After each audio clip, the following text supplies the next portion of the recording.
हमारी पाठ्य पुस्तक में संकलित महाकवि देव के जो पद हैं उनकी व्याख्याओं के क्रम में अग्रिम पद देखिए। फटिक सिलानिसों सुधार्यो सुधा मंदिर, उदधि दधि कौसो अधिकाई उमगे आनंद। बाहर तय भीतर लो भीति ने देखे ये देव, दूध को सो फेनु फैलो आंगन फरस बंद। तारा सी तरुणीता में ठाड़ी झिलमिल होती, मोतिन की ज्योति मिली मल्लिका को मकरंद। आरसी से अंबर में आभासी उजारी लागे, प्यारी राधिका को प्रतिबिंब सो लगत चंद।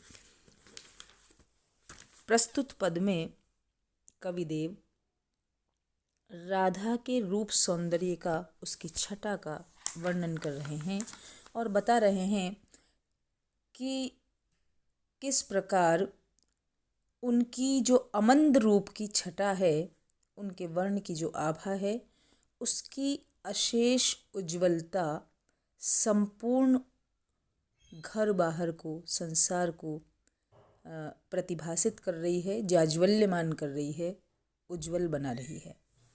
देखिए, फटिक सिलानिसो सुधार्यो सुधा मंदिर।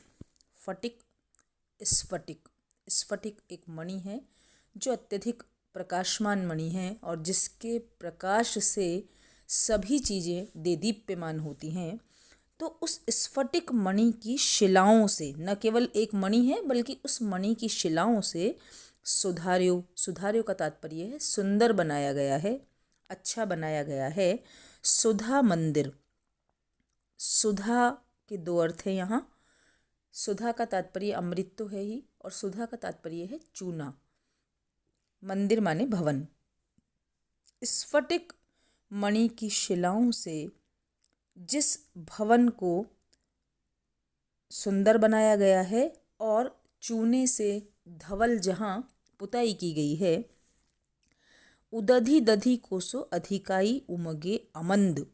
उदधि सागर, दधि यानी क्षीर, क्षीर सागर। अधिकाई का तात्पर्य है अत्यधिक, आधिक्य। उमगे उमंगित होता है अमंद, मंद कहते हैं कम को, और अमंद यानी तीव्र। तो उदधि दधि कोसो अधिकाई उमगे अमंद। और उस भवन में क्षीर सागर की तरह उत्साह का आधिक्य है और आनंद हिलोरे लेता है, तीव्र आनंद। जिस प्रकार क्षीर सागर में निरंतर उत्ताल तरंगे लहराती रहती हैं, आती जाती रहती हैं, ठीक इसी प्रकार आनंद उस भवन में हिलोरे लेता है। अमंद आनंद, तीव्र आनंद की हिलोरे उस भवन में दोलायमान है। किस भवन में? जहाँ राधिका का निवास है। बाहर ते भीतर लो भीति न दिखे ये देव, दूध को सुफेनु फेलो आंगन फरस बंद। बाहर से भीतर तक भीति न दिखे, दीवारें दिखती नहीं हैं। अर्थात दीवारों पर चूंकि स्फटिक मणि की जो शिलाएं हैं, उन शिलाओं की ज्योति ज्योतित होती रहती है, इसलिए दीवारें नहीं दिखती। और भीति का एक तात्पर्य डर भी हो सकता है कि कहीं पर भी अनुत्साह का, डर का, निराशा का कोई लेना देना नहीं है। वहाँ पर उत्साह, आनंद उमंगित होता रहता है। देव कवि कहते हैं, दूध को सो फेनु फेलो आंगन फरस बंद। फरस बंद यानी पक्के आंगन की जो सफ़ेदी है वह इस प्रकार दिखाई देती है। अर्थात पक्का आंगन और उसकी सफ़ेदी, संगमरमरी आंगन है। दूध को सो फेनु फेलो, वह आंगन ऐसा लगता है जैसे दूध का झाग चारों ओर फैल गया है। देखिए, आंगन जो पत्थर है वह पक्का होता है, लेकिन कवि की जो कल्पना देखिए कि यहाँ दूध के झाग की तरह बताया है। दूध का झाग सुकोमल, सुचिक्कण और नयन सुख देने वाला भी है, तो वह फर्श भी सुचिक्कण सा लगता है। संगमरमरी जो फर्श है, ऐसा लगता है कि दूध का झाग फैल गया है। तारा सी तरुणीता में ठाड़ी झिलमिल होती। उस भवन में, पहले भवन का चित्रण किया गया है जहाँ राधिका निवास करती है। भवन की उज्ज्वलता भी बखान करने योग्य है और उस उज्ज्वलता में चार चांद कैसे लग रहे हैं? तारा सी तरुणीता में ठाड़ी झिलमिल होती। तारा के समान, तरुणी, तरुणी के दो अर्थ है यहाँ। एक तो तारों का झुमका, जहाँ तारों का एक साथ समूह होता है वहाँ तारों की तरुणी कहते हैं, और तरुणी मतलब युवतियाँ। राधिका अपनी सखियों के साथ उस भवन में सुशोभित होती है, तो ठाड़ी झिलमिलाती हुई सौंदर्य से लकदक जो राधिका है वह अपनी सखियों के साथ, तारा जैसी सखियों के साथ वहाँ पर झिलमिलाती रहती है। तारा तो सारी सखियाँ हैं, चूँकि वह तो चंद्रमुखी है राधिका, और जिस प्रकार चंद्रमा के आसपास तारों के झुमके सुशोभित होते हैं, शोभायमान होते हैं, चमकते रहते हैं, ठीक उसी प्रकार राधा के आसपास तारा सी तरुणी, तारों के झुमके की तरह जो युवतियाँ हैं वह ठाड़ी झिलमिलाती रहती हैं, सुंदर लगती हैं। मोतिन की ज्योति मिली मल्लिका को मकरंद। ऐसा लगता है जैसे मोतियों की ज्योति में मल्लिका अर्थात चमेली का मकरंद अर्थात पराग मिल गया है। सारी सखियां भी राधा की तरह ही सुंदर है, और राधिका का सौंदर्य ऐसा है जैसे मोतियों की ज्योति में मोती भी चमकदार होते हैं, उनकी जो आभा है वह कभी क्षीण न होने वाली होती है। और चमेली का पराग मिल गया, चमेली का जो पुष्प है उसमें कुछ कुछ पीलापन लिए हुए होता है वह पराग के आसपास से। तो चूँकि राधिका गौर वर्ण है और उस गौर वर्ण में स्वाभाविक पीलापन जो गौर वर्ण की सुंदरता को और बढ़ा रहा है वह है, तो ऐसा लग रहा है जैसे मोतियों की ज्योति में चमेली का पराग मिल गया है।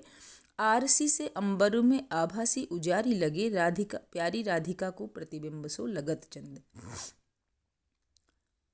दर्पण में राधिका अपना सौंदर्य देख रही है, और ऐसा लग रहा है जैसे आरसी जैसे अंबर में, दर्पण जैसे आकाश में आभासी उजारी लगे। वह जो राधा है वह बहुत ही सुंदर उज्जवल लग रही है, उसके उजाले से ऐसा लग रहा है जैसे अंबर में बिजली सी चमक रही है। भवन जब वह दर्पण में देखती है मुख, तो ऐसा लगता है जैसे आकाश में बिजली सी कौंध गई है, या जैसे अंबर में भवन की आभा अत्यधिक उज्जवल लग रही है, और उस भवन में निवास करने वाली जो राधिका है उस चांद की तरह लगती है जो अंबर में निवास करता है। प्यारी राधिका को प्रतिबिंब सो लगत चंद, और चंद्रमा तो उस प्यारी राधिका का प्रतिबिंब जैसा लगता है, अर्थात ठीक वही स्थिति है कि चंद्रमा का जो सौंदर्य है वह तो राधिका के सामने फीका लगता है, वह तो राधिका का प्रतिबिंब जैसा लग रहा है। राधिका के सौंदर्य की होड़ चंद्रमा भी नहीं कर सकता। प्यारी राधिका को प्रतिबिंब सो लगत चंद, यहाँ व्यतिरेक अलंकार है। उपमेय को उपमान से श्रेष्ठ बताया गया है। उपमान चंद्रमा है और उपमेय राधिका है। राधिका का जो प्रतिबिंब है वैसा चंद्रमा लग रहा है। पूरे पद में उपमा अलंकार भी है। उदधि दधि कोसो और दूध कोसो फेनु, तारा सी तरुणी, तो इन सब में उपमा अलंकार है। इसी के साथ यमक अलंकार भी है। उदधि दधि में यमक है, और श्लेष अलंकार, भीति में श्लेष अलंकार है, और साथ ही तरुणी, तारों का झुमका और युवती, यहाँ भी श्लेष अलंकार है। और कवि ने बड़े ही सुंदर तरीके से राधिका के अमंद सौंदर्य का वर्णन, उत्कृष्ट सौंदर्य का वर्णन, नेत्रों में समाने वाले सौंदर्य का वर्णन यहाँ किया है। चूँकि वह सौंदर्य कैसा है, दिग दिगंत व्यापी सौंदर्य है। अगला पद देखिए। जाके न काम न क्रोध विरोध, न लोभ छुवे नहीं क्षोभ को छाहूँ, मोह न जाहि रहे जग बाहिर, मोल जवाहिर तौ अति चाहूँ। बानी पुनीत जो देव धुनी, रस आरद सारद के गुण गाहूँ, सील ससी सविता छविता, कविता ही रचे कविता ही सराहू।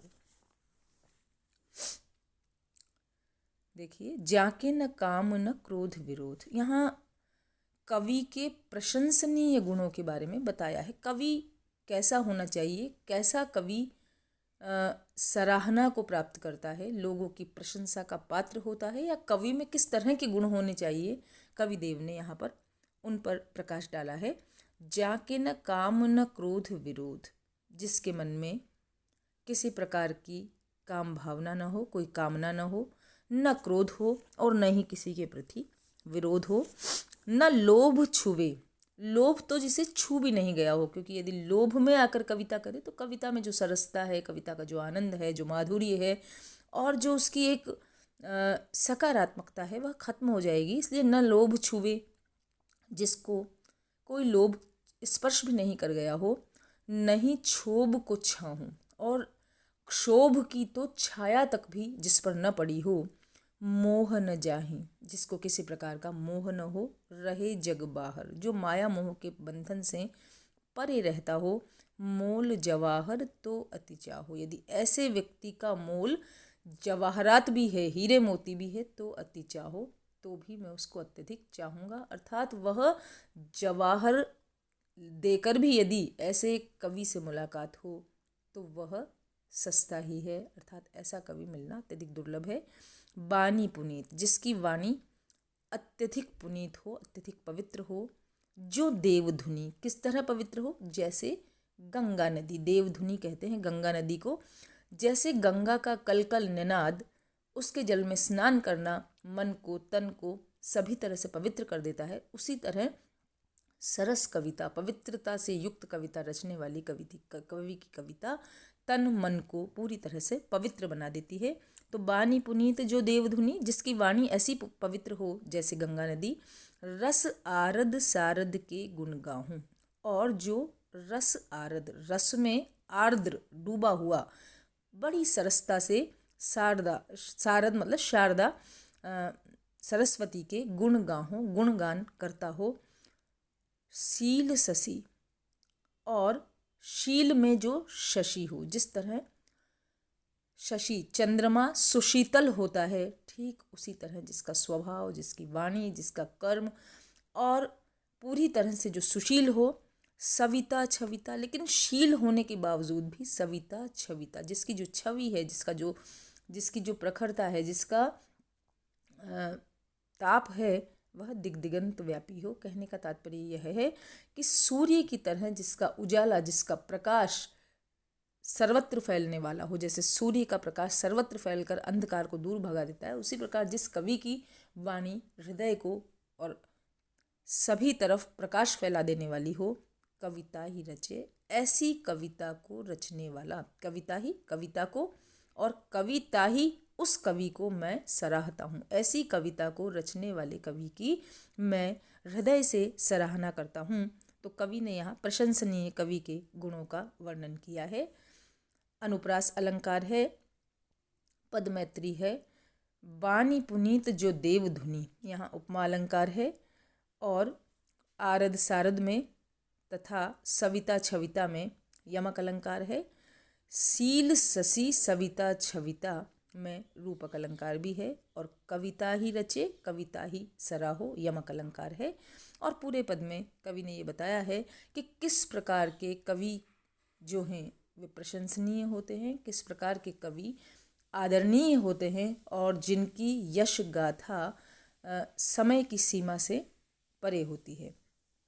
यहाँ यह बात इसलिए भी कही गई है क्योंकि जो मध्यकाल का समय था, उस समय कविगण किसी न किसी दरबार के कवि रहा करते थे, और ऐसी स्थिति में वे कई बार मोह से आवृत्त होकर, लोभ से या किसी के विरोध में कविता की रचना करते थे। तो कवि ने सिरे से उन सब चीज़ों को नकार कर कहा है कि कवि को ये सारी चीज़ें छूनी भी नहीं चाहिए।